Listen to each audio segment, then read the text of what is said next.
الف اللہ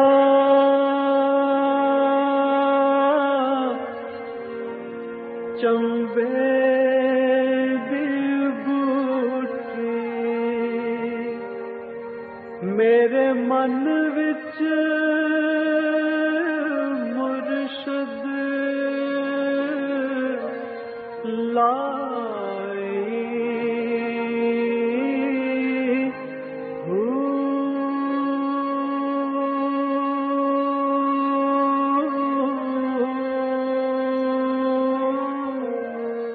بسم اللہ الرحمن الرحیم۔ السلام علیکم۔ پروگرام المرشد اور میں ہوں منور عتیق۔ ناظرین محترم، رمضان المبارک اور رمضان المبارک کے اس بابرکت مہینے میں ہمارے ساتھ تشریف فرما ہے ہمارے بہت ہی محترم حضرت امیر محمد اکرم اوان صاحب۔ آپ سلسلہ نقشبندیہ اویسیہ کے شیخ ہیں، مترجم قرآن ہیں، مفسر قرآن ہیں، مفکر قرآن ہیں، شاعر ہیں، ادیب ہیں، بہت سارے حوالے ہیں آپ کے تعارف کے۔ حضرت صاحب بہت شکریہ، آپ نے ہمیں وقت دیا۔ بہت سارے سوالات آج رمضان المبارک کے حوالے سے بھی ہیں، اور اس کے علاوہ ایک آج بڑا اہم سوال ہے اور وہ چاند کے حوالے سے ہے، اس کو بھی ہم ڈسکس کریں گے۔ اور ناظرین، یہ اتنا اہم سوال ہے کہ اس کو آپ ضرور دیکھیے گا۔ مجھے امید ہے کہ یہ پروگرام میں آج جو سوال ہم اٹھائیں گے، یہ جو ہمارے ارباب اختیار ہیں وہ اس کو غور سے سنیں گے بھی، اور اس کے اوپر انشاءاللہ تعالیٰ کوئی نہ کوئی حل بھی ضرور نکلے گا۔ یہ چاند کے حوالے سے سوال ہے کہ جو شوال کا چاند نظر آتا ہے وہ کیسے اور کہاں اور دو عیدیں کیوں ہوتی ہیں، اور اس کو کس طرح سے نظر آنا چاہیے، اس کے حقیقی معنوں میں اس کے بارے میں احکامات کیا ہیں، یہ آج ہم آپ کو ضرور بتائیں گے اور آپ پروگرام ضرور دیکھیے گا۔ حضرت جی، پہلا سوال شروع کرتے ہیں۔ معظم امین ہے کراچی سے، یہ لکھتے ہیں جی، اگر کوئی شخص یہ استعداد رکھتا ہو کہ وہ روزانہ کئی افراد کو کھانا کھلا سکتا ہو تو، اور وہ یہ عمل روز کرتا ہو اور خود روزہ نہ رکھتا ہو، تو اس کے بارے میں کیا احکامات ہیں؟ دیکھیں، الحمدللہ رب العالمین والصلاة والسلام علی حبیبہ محمد وآلہ وصحبہ اجمعین۔ اعوذ باللہ من الشیطان الرجیم، بسم اللہ الرحمن الرحیم۔ اس کا لوگوں کو کھانا کھلانا یہ ایک نیک عمل ہے، اور اگر وہ اللہ کی رضا کے لیے کرتا ہے تو دونوں عالم میں اجر پائے گا۔ کسی دنیاوی فائدے کے لیے کرتا ہے تو اسے اللہ دنیا کا فائدہ دے دے گا، یہ تو اس کی نیت ہے اور اللہ جاننے والا ہے۔ جہاں تک روزہ رکھنے کا سوال ہے تو روزہ ایک فرض عبادت ہے ہر عاقل بالغ مسلمان پر، اگر کوئی عذر شرعی نہ ہو، صحیح، بیماری ہے یا سفر ہے یا شرعی عذر ہے وہ نہیں رکھ سکتا تو وہ الگ بات ہے۔ اور فدیہ بھی، یعنی غریبوں کو کھانا بھی وہ کھلائے گا جو عمر کے اس حصے میں ہے کہ اس کی واپس صحت مند ہونے کی امید نہیں، یا بیماری اس طرح کی ہے کہ اس سے واپس آنے کی امید نہیں، تو وہ کفارہ دے گا، روزے کے بدلے کسی غریب کو، ایک بندے کو کھانا اپنی حیثیت کے مطابق کھلائے گا۔ ورنہ روزہ بجائے خود ایک عبادت ہے، اور یہ معرفت الہی کا ایک سبب ہے کہ خود کو دنیا کی ساری لذات سے ایک وقت تک کے لیے روک کر یہ ثابت کرے کہ میں اللہ کا بندہ ہوں اور اس کی اطاعت کر رہا ہوں۔ صحیح۔ ایک تو روزے کی فیلنگ یہ ہوتی ہے کہ بندہ تنہائی میں بھی پانی نہیں پیتا کہ اسے اللہ کی موجودگی کا احساس ہو۔ دوسرا یہ ہے کہ قرب الہی میں روزہ دلوں کو صاف کر کے، روح کو جلا بخش کر کے قربت الہی نصیب کرتا ہے۔ سبحان اللہ، سبحان اللہ۔ جو بیمار ہے یا عذر شرعی ہے نہیں رکھ سکتا، اسے بھی اللہ وہ نعمتیں دیتے ہیں، لیکن جو لذت اس کو نصیب ہوتی ہے جو روزہ رکھتا ہے، جو کفارہ دیتا ہے، اس پر گناہ نہیں رہتا، لیکن وہ لذت نصیب نہیں ہوتی جو روزہ رکھنے والے۔ یہ تو ان لوگوں سے پوچھا جائے کہ جو کبھی رات بھر سجدے کیا کرتے تھے اور معذور ہو گئے اور وہ کرسی پر بیٹھ کر اشارے سے نماز پڑھتے ہیں، وہ بتا سکتے ہیں کہ سر زمین پر رکھ کر سبحان ربی الاعلیٰ اور کرسی پر اشارہ کر کے سبحان ربی الاعلیٰ میں کیا فرق؟ کیا فرق ہے؟ جو روزے رکھتے تھے اور پھر صحت نے ساتھ نہ دیا اور نہ رکھ سکے، ان سے پوچھا جائے کہ روزے کی لذت کیا تھی اور کفارہ دے کر بری ہونے کا کیا ہے؟ صحیح. اچھا حضرت جی، اس میں کفارہ صرف وہی دے سکتا ہے کہ جس کی صحت اس حد تک بگڑ چکی ہو کہ جس کی واپسی کی امید نہ ہو. اس کے علاوہ کفارہ واپسی کی امید ہو تو قضا کرے گا. قضا کرے گا. ہر سال بعد ٹھیک ہو جائے. صحیح. تو جتنے روزے رہ گئے وہ قضا کرے گا. کفارہ اس کے لیے ہے جسے ایک اصطلاح میں پیر فرتوت کہتے ہیں، ایسا بوڑھا جس کے واپس آنے کی، صحت مند ہونے کی، یعنی کہ کفارے کی صرف ایک ہی شرط ہے، ایک ہی شرط. یا ایسی بیماری مثلا شوگر کا مریض ہے، وہ شوگر تو اسے نہیں چھوڑے گی، مطلب اس کی جان کو خطرہ ہے. تو اس طرح کے جو بیمار ہیں وہ کفارہ دیں گے. صحت مند آدمی وقتی طور پر بیمار ہو گیا یا سفر میں چلا گیا تو وہ قضا کرے گا. صحیح، وہ قضا کرے گا. اچھا جی، ایک اور سوال ہے شہباز حسن لاہور سے. یہ کہتے ہیں جی کہ روزہ رکھ کر عبادت نہ کی جائے، یعنی نمازیں اور دیگر ذکر نہ کیا جائے، تو کیا روزے کا ثواب اپنی جگہ موجود رہتا ہے؟ روزے کا ثواب اپنی جگہ رہے گا، ترک صلاۃ کا گناہ اپنی جگہ رہے گا. یہ ایسا ہی ہے کہ کسی ایک آدمی کا ایک پاؤں بھر گیا، صحیح، اب وہ سارے وجود پر تو غلاظت نہ ملے، اس پاؤں کو دھونے کی کوشش کرے. صحیح. یعنی کوئی عبادت، نماز رہ گئی تو ساتھ جھوٹ بولنا شروع نہ کر دے، نماز قائم کرے. بالکل صحیح. روزہ رہ گیا ہے، نمازیں پڑھ رہا ہے تو نمازیں اس لیے نہ چھوڑ دے کہ روزہ تو نہیں رکھا، کیوں پڑھوں، نمازیں پڑھے اور اگلے دن روزہ بھی رکھے. یعنی جو رہ گیا ہے، روزہ رکھا ہے نماز نہیں پڑھی تو کوشش کرے کہ نماز کو بھی قائم کرے. یہ نہیں کہ پھر نماز نہیں پڑھی تو اب روزہ کیا رکھنا، روزے کو بھی چھوڑ دے. صحیح. یعنی کہ روزہ رکھنا جو عمل وہ کر رہا ہے اس کا اجر پائے گا. صحیح. جو چھوڑ رہا ہے اس کی اس کا گناہ ہوگا، اللہ اسے سزا دے یا معاف کر دے، یہ اس کی مرضی. صحیح. ویسے جو شخص نماز ہی نہیں پڑھتا اور جو شخص ذکر ہی نہیں کرتا تو پھر وہ اگر روزہ رکھتا ہے تو اس کا روزہ کیا روزہ ہوگا؟ ممکن ہے روزے کی برکت سے نماز شروع کر دے. صحیح. دیکھیں نا، برائی مزید برائی کی طرف لے جاتی ہے، نیکی مزید نیکی کی طرف لے جاتی ہے. صحیح. تو اگر وہ روزہ رکھتا ہے شاید اسے کبھی خیال آ جائے کہ یار روزہ رکھ رہا ہوں تو نماز کیوں چھوڑ رہا ہوں. صحیح. اس لیے نیکی میں اصول یہ ہے کہ جو آپ کر رہے ہیں اسے نہ چھوڑیں، بلکہ جو رہ گئی ہے اس کی فکر کریں کہ اسے بھی ساتھ ملا. مطلب نیکی جہاں پر جیسے بھی آپ کر سکتے ہوں وہ ضرور جو کر رہے ہیں وہ تو کریں نا، جو رہ گئی ہے اس کی فکر کریں کہ اسے بھی ساتھ ملا. صحیح. حضرت جی، ایک سوال ہے، یہ شعیب اختر ہیں بکر سے. یہ کہتے ہیں جی اسلام میں سود حرام ہے، مگر آج کل کے دور میں پوری دنیا کی معاشیات بینکوں کے ایک تفصیلی نیٹ ورک سے جڑی ہوئی ہے. بینک اب کسی بھی ملک کے انتہائی اہم اداروں میں شمار ہوتے ہیں، مگر بینکنگ کے نظام کو سودی نظام کہا جاتا ہے. کیا اس صورتحال میں بینکوں سے لین دین ان کی اسلامی معاشرے میں موجودگی اور ان کو ترقی کے لیے ناگزیر ٹھہرانا جائز ہے؟ گزارش یہ ہے جی کہ یہ بینکنگ مغرب سے شروع ہوئی تھی، اور مغرب میں اس کی ابتدا اس طرح ہوئی تھی کہ لوگ جو سونے کا کام کرتے تھے، جنہیں ہم آج کل سونار کہتے ہیں، یا سونے کی خرید و فروخت کرتے تھے، جن لوگوں کے پاس زائد رقم ہوتی ان کے پاس رکھوا دیتے تھے. صحیح. پھر جب ضرورت ہوتی تھی لے لیتے تھے. یہ ابتدائی شکل ہے بینکوں کی. ٹھیک ہے. رفتہ رفتہ اسے اہل مغرب نے بنیادی طور پر یہ شکل دی کہ بینک جو ہے اس رقم کا کوئی فائدہ بھی اٹھائے. صحیح. پھر رفتہ رفتہ وہ سود تک چلی گئی. پہلے تو یہ تھا کہ بینک تجارت کرے، اس رقم کو صرف کرے تو کچھ حصہ جس کی رقم ہے اس کو بھی دے، کچھ بینک رکھ لے. صحیح. پھر آہستہ آہستہ اس میں اور یہ تیزی کی گئی کہ سود تک چلی گئی. لیکن اب خود مغرب اس سود سے بیزار ہے. صحیح. جنہوں نے بینکنگ کی ایجاد کی تھی، اب پچھلے دنوں برطانیہ میں بھی بین الاقوامی ماہرین کا اجلاس ہوا کہ یہ سود ختم کر کے اسے منافع پہ لایا جائے کہ جتنا بینک کماتا ہے اس میں سے سروس چارجز اور کچھ منافع بینک رکھ لے اور باقی اصل مالک کو لوٹا دے۔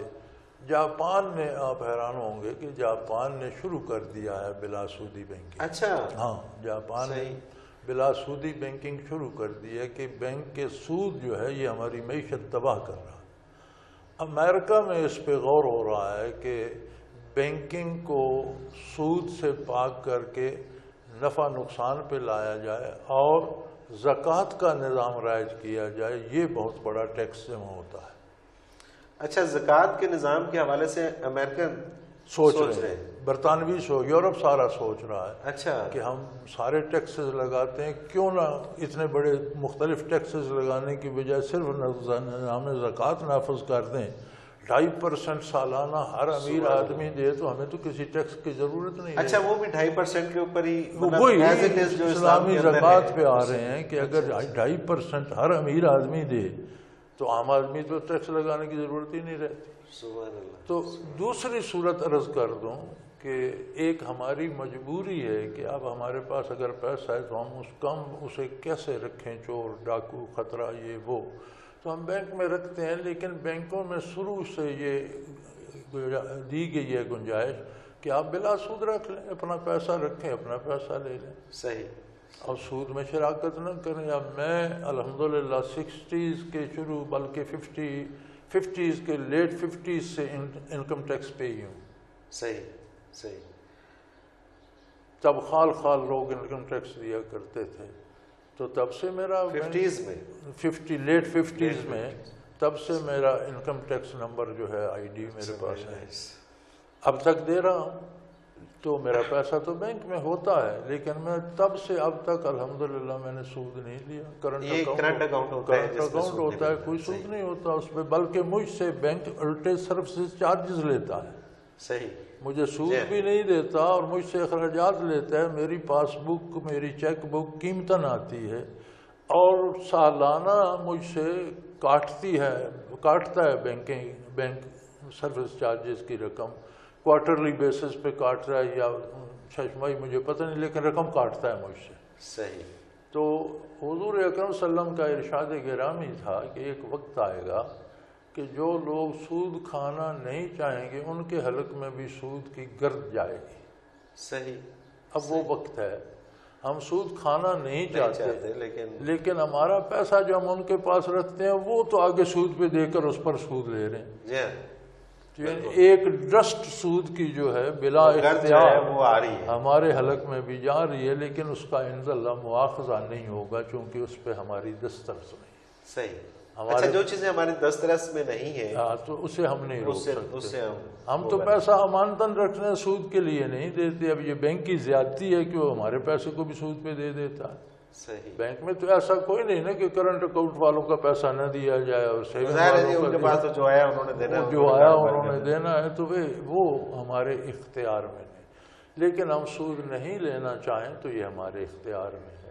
بینکنگ اچھا شعبہ ہے اور ہونا چاہیے، لیکن اگر اسے شراکت پہ لایا جائے تو جب ہمارے ہاں بلا سودی بینک شروع ہوئے اور شراکت کا، تو میں فیصل آباد میں تھا اور وہاں بینکار جو تھے فیصل آباد ڈویژن کی میٹنگ تھی اور اس میں تھا کہ کتنا پروفٹ دیا جائے۔ آپ یقین کریں کہ جس کے پیسے ہیں یا جو اکاؤنٹ ہولڈر ہے اس کے حصے میں 26% آتا تھا۔ اچھا، 26% اس کے حصے میں آتا تھا کوارٹرلی۔ پھر وہ نیشنل بینک کو کنسلٹ کیا گیا تو انہوں نے کہا یار یہ غضب نہ کرنا، ساری دنیا پیسے نکلوا کر اس میں رکھ دے گی، بینک ختم ہو جائے گا باقی سسٹم، تو تم ایسا کرو کہ ہر سال کبھی 6%، کبھی 7، کبھی 5 دینا شروع کر دو، اور وہ ڈیسیژن ہر سال نیشنل بینک لیتا ہے کہ اس سال تم نے اتنا پروفٹ دینا ہے۔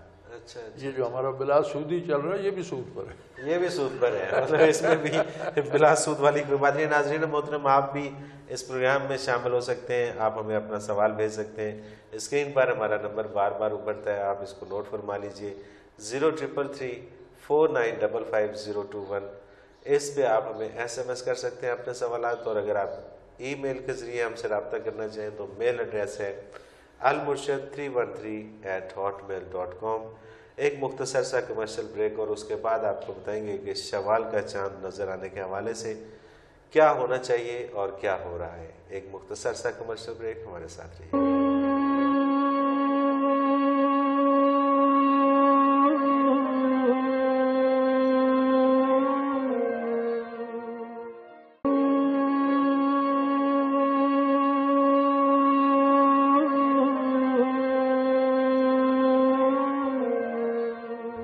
پروگرام میں ایک بار پھر خوش آمدید ناظرین. بات ہو رہی ہے رمضان المبارک میں بہت سارے ایسے سوالات ہیں جس میں ایک بڑا اہم سوال ہے کہ شوال کا چاند کیسے دیکھنا چاہیے اور اس کی حدود کہاں تک ہونی چاہیے، وہ کہاں نظر آئے اور کہاں تک عید ہو. یہ بڑا اہم سوال ہے. یہ سوال آج کے پروگرام میں ضرور ہم ڈسکس کریں گے. اس سے پہلے کچھ اور سوالات شامل کرتے ہیں. حضرت صاحب، زکوٰۃ کے حوالے سے بات ہو رہی تھی اور نظام، سودی نظام، تو اسی سے ملتا جلتا ایک سوال ہے. سید اظہر علی شاہ ہیں کراچی سے. یہ لکھتے ہیں جی، زکوٰۃ کا جو نصاب اسلام میں بیان کیا گیا ہے اس کے مطابق 7.5 تولے سونا یا 52 تولے چاندی پر زکوٰۃ واجب ہے.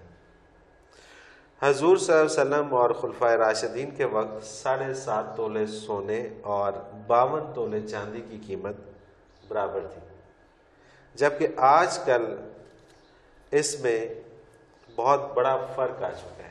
تو کیا آج بھی احکامات وہی ہیں؟ نہیں، کہ سوال سونے اور چاندی کی قیمت کے آپس میں تناسب کا نہیں ہے. صحیح. سوال یہ ہے کہ ایک بندے کے پاس اتنی دولت سونے کی صورت میں یا چاندی کی صورت میں یا سرمایہ کی صورت میں اتنی ہے کہ وہ اپنی گزر بسر کر کے زکوٰۃ بھی دے سکتا ہے. سونے اور چاندی کی قیمت کا تقابل نہیں ہے. بندے اور اس کے پاس سرمایہ کا اندازہ ہے کہ اس کے پاس اتنا سرمایہ ہے کہ وہ اس پر زکوٰۃ دے سکتا ہے، تو اس پر زکوٰۃ واجب ہے. ہاں دیکھیے نا، 52 تولے چاندی اگر کسی کے پاس یا اس سے برابر کسی کے پاس اگر ہے تو وہ اس پہ زکوٰۃ، وہ اس چاندی پہ زکوٰۃ دے گا. اچھا، 7.5 تولے سونا ہے تو اس پر سونے پہ زکوٰۃ دے گا. اچھا، اگر اس سے کم ہے تو اس پر زکوٰۃ نہیں. اچھا، ایسا نہیں ہے کہ اس کی جائیداد جو ہے وہ اگر اس سے کم یا زیادہ بنتی ہے؟ جائیداد کا الگ نصاب ہے. اچھا، وہ الگ ہے. اگر زمین ہے، کاشتکاری ہے تو عشر دے گا. ٹھیک ہے. اگر وہ خود پانی کنویں سے یا ٹیوب ویل سے لگاتا ہے تو 20واں حصہ دے گا. صحیح. قدرتی بارش پہ فصل ہوتی ہے تو اس کا 10واں حصہ دے گا. اچھا اچھا. یہ زمین کا آ گیا. صحیح. اگر اس کے پاس سرمایہ ہے اور 1 سال وہ سرمایہ استعمال میں نہیں آتا، 100 روپیہ بھی اس کے پاس ہے اور 100 یا 40 روپے اس کے پاس ہیں، تو وہ 40 روپے سال بھر اس کے استعمال میں نہیں آتے، سرپلس پڑے تو ان میں سے 1 روپیہ زکوٰۃ دے گا. صحیح صحیح. یعنی کہ وہ انٹائرلی ڈفرینٹ چیز ہے. وہ انٹائرلی ڈفرینٹ، اس کو اس سے منسلک کرنا کہ اگر یہ مالیت کی چیزیں، درست نہیں. یہ درست نہیں. یہ درست. اصل میں لوگوں کو یہ ابہام ہے، وہ لوگ یہ سمجھتے ہیں، اور مجھے بھی اس سوال سے جو ایک ذہن میں چیز آتی ہے وہ یہی کہ شاید 7.5 تولے یا اس کے برابر آپ کے پاس اگر جائیداد ہے اور یا اسی طرح سے مطلب اس کا جائیداد کا الگ ہے. اب آپ کے پاس گھر ہیں، ایک گھر میں آپ رہتے ہیں، وہ 10 کروڑ کا رہے ہیں، اس پہ زکوٰۃ نہیں.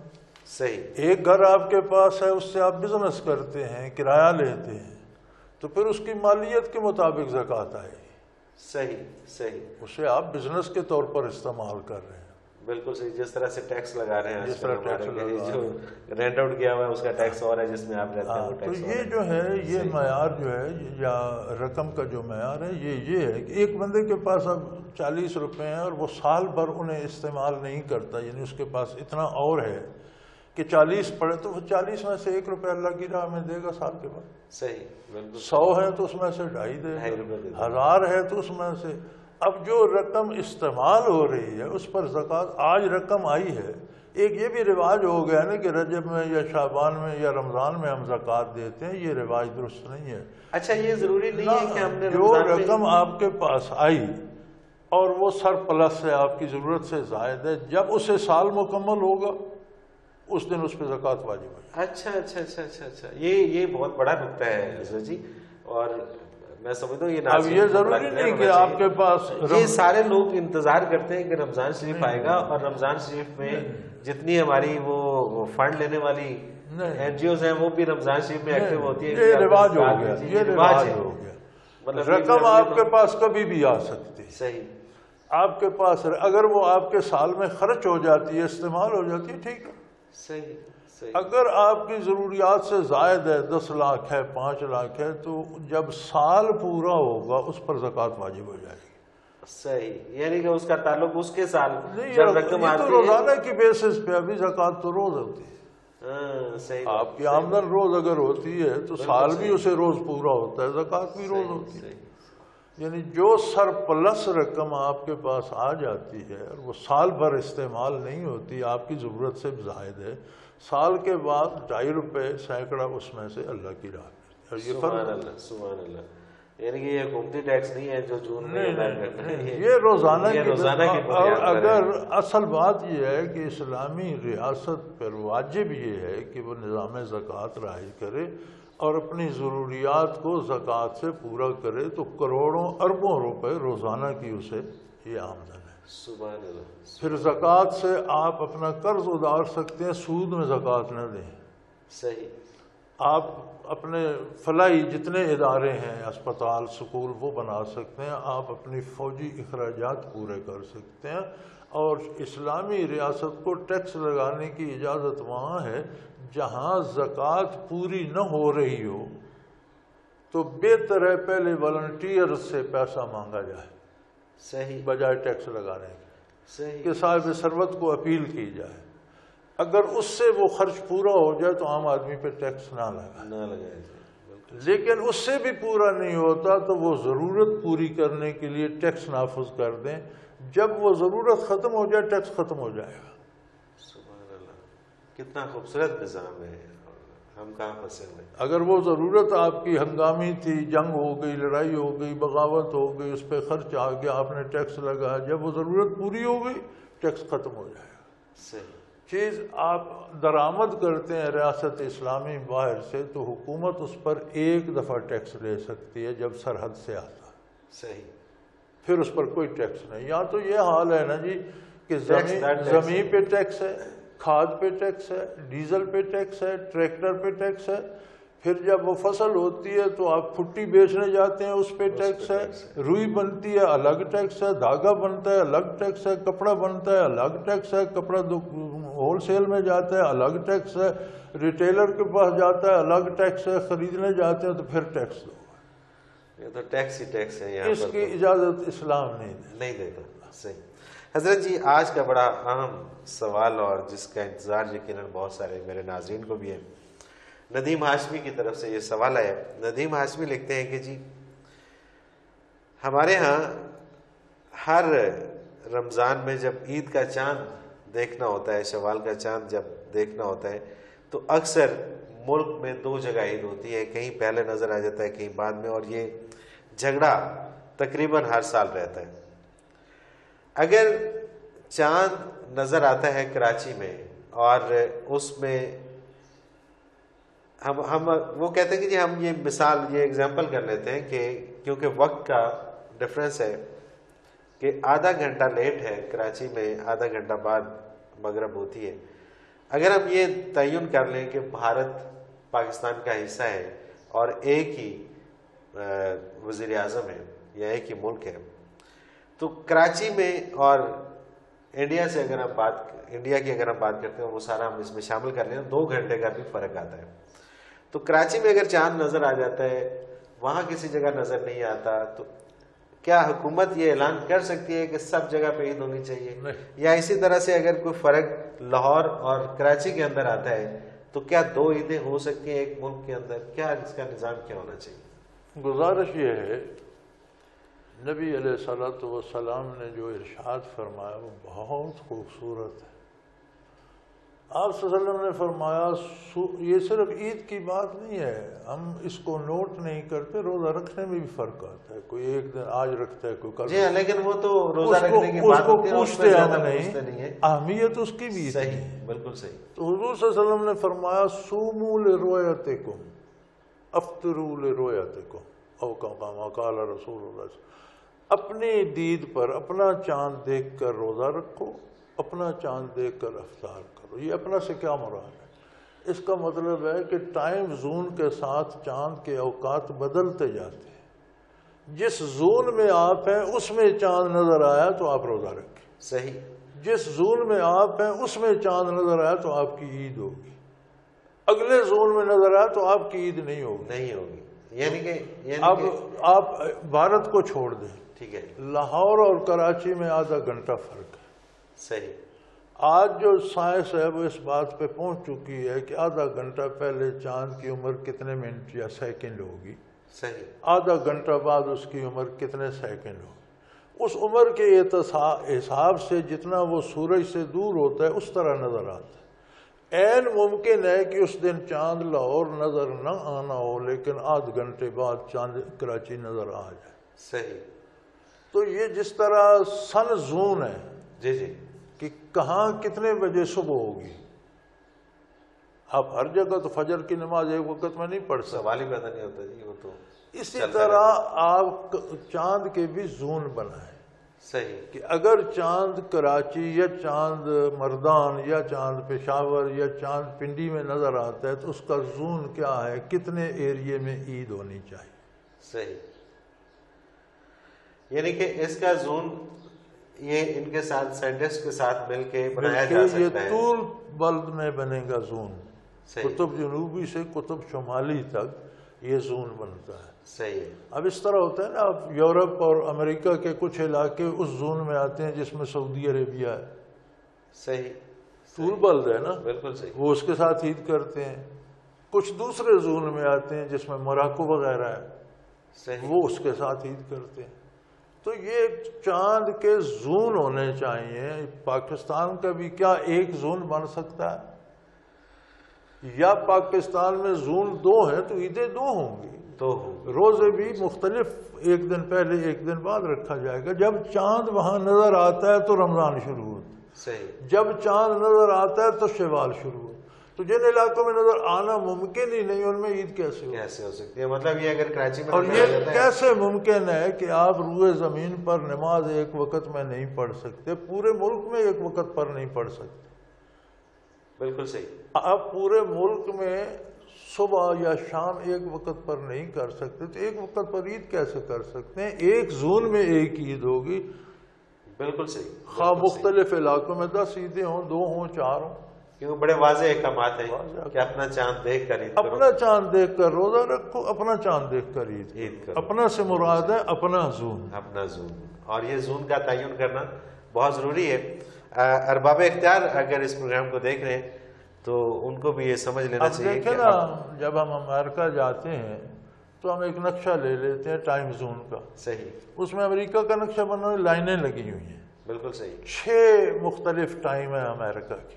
بالکل کہ صحیح، آپ اس شہر میں تو وقت یہ ہوگا، اس میں یہ ہوگا، اس میں یہ ہوگا، اس میں اس طرح چاند کے بھی زون بن سکتے ہیں کہ اس علاقے میں یہ چاند ہے، اس علاقے میں اگلے دن ہوگا، اس علاقے میں اگلے دن ہوگا، بالکل صحیح، بالکل صحیح۔ تو پھر جھگڑے کی بات ہی ختم ہو جاتی ہے۔ ناظرین محترم، کتنا مختصر سا اور کتنا خوبصورت جواب ہے، اور یہ جھگڑے کو ختم کرنے کے لیے ایک سمپل سا طریقہ ہے کہ چاند کا زون کا تعین کیا جائے اور وہ زون ڈیسائیڈ کر دیے جائیں، تو پھر یہ میرا خیال ہے کبھی بھی مسئلہ نہیں ہوگا۔ اگر آپ بھی اس پروگرام کا حصہ بننا چاہیں، ہمیں کوئی اپنا سوال بھیجنا چاہیں تو آپ اپنا ہمارا ای میل ایڈریس بار بار اسکرین پہ ابھر رہا ہے، ہمارا فون نمبر بھی ابھر رہا ہے، آپ نوٹ فرما لیجیے 0333 4955 اس پہ آپ ہمیں SMS کر سکتے ہیں۔ ای میل ایڈریس ہمارا نوٹ فرما لیجیے almurshid313@hotmail.com۔